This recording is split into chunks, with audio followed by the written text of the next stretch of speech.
तो hello guys, welcome back to the Saurabh channel. भाई first of all हम बात करते हैं पप्पू यादव के बारे में। तो भाई इस बार बिश्नोई गैंग के आदमी ने सीधा वीडियो कॉल करके धमकी दे दिला पप्पू यादव को। आप देख लीजिए वीडियो भाई। बिश्नोई टीम बिहार पप्पू यादव पूर्णिया सांसद को 5 से 6 दिन में हम लोग कत्ल करने जा रहे हैं। और उसके बाद उन्होंने कॉल भी किया, ये भी सुन लीजिए। हाँ, हम लोग बोल रहे हैं बिश्नोई टीम से। अच्छा, हम वही बोले कि आपका जो सांसद है उनसे बोल दीजिए कि वो माफी मांग ले। किससे? बिश्नोई साहब से। अच्छा जी ठीक, बोल देंगे। और कुछ नहीं, वही है जो आखड़ा की बात कर रहे हैं कि तारीख तय कर लीजिए, फील्ड तय कर लीजिए। तो चुनावी आखड़ा वो नहीं करते हैं, ठीक है। जो लोग बीच में आएंगे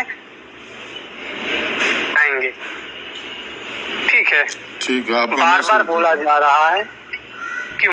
तो भाई हम बात करते हैं पवन सिंह के बारे में। भाई पवन सिंह के नाम पे फर्जीवाड़ा में लाखों पैसा लूटा गया। कोई आदमी है वो झूठ से इंटरनेट पे डाल दिया कि पवन सिंह का औरंगाबाद और जमशेदपुर में शो है, और उन्होंने ये पेटीएम का, गूगल पे का फोटो वोटो जो भी रहता है स्कैनर डाल दिया। जिसको भी टिकट कटाना है टिकट कटा लीजिए। और पता है लाखों आदमी उस पर विश्वास करके टिकट कटा भी लिए।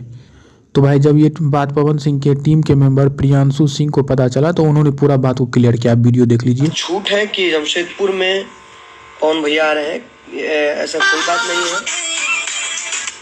यह अफवाह है। मैंने पोस्ट भी किया था अपने। तो भाई हम बात करते हैं राकेश मिश्रा का। राकेश मिश्रा का आज सालगिरह था शादी का, जिसको लेकर उन्होंने ये वाला फोटो पोस्ट किया हुआ था, जिस पर उन्होंने लिखा था कि शादी की सालगिरह यानी तुम हम एक हुए। और इसी को लेकर काजल राघवानी ने भी इन दोनों पति पत्नी का फोटो अपने इंस्टाग्राम पे काजल राघवानी ने शेयर की और लिखी थी हैप्पी एनिवर्सरी, जिसको लेकर राकेश मिश्रा जी ने भी रिप्लाई दिए थैंक्स स्टार। तो चलिए भाई चलते हैं अगला अपडेट पर। तो भाई हम बात करते हैं पुष्पा से रिलेटेड। भाई पता है पुष्पा मूवी का एडवांस में कितना टिकट बुक हो गया है? टोटल हिंदी में 95,000 टिकट बुक हो गया, और टोटल मिला के देखे तो 1,40,000 का टिकट बुक हो गया है भाई। और टोटल टिकट से पैसा हुआ, एडवांस कलेक्शन में पैसा हो गया 4 करोड़। तो भाई आपको क्या लगता है मूवी पूरा बिगेस्ट हिट जाएगा शायद से?